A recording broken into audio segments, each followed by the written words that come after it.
আসসালামু আলাইকুম। আমি সাইফুদ্দিন অপূর্ব।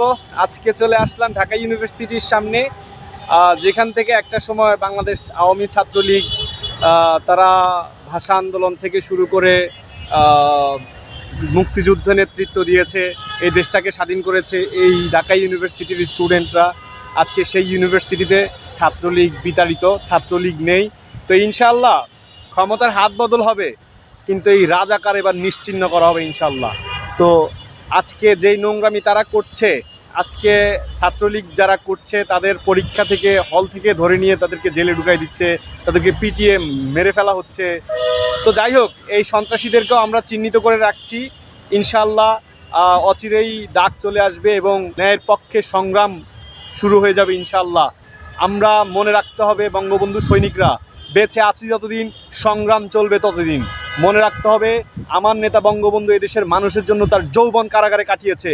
আমাদের জেলের ভয় দেখিয়ে লাভ নাই। বঙ্গবন্ধু সৈনিকরা দেশ বাঁচাতে প্রয়োজনে জীবন দিতে প্রস্তুত, তাদেরকে জেলের ভয় দেখিয়ে দাবায় রাখতে পারবে না। জয় বাংলা, জয় বঙ্গবন্ধু।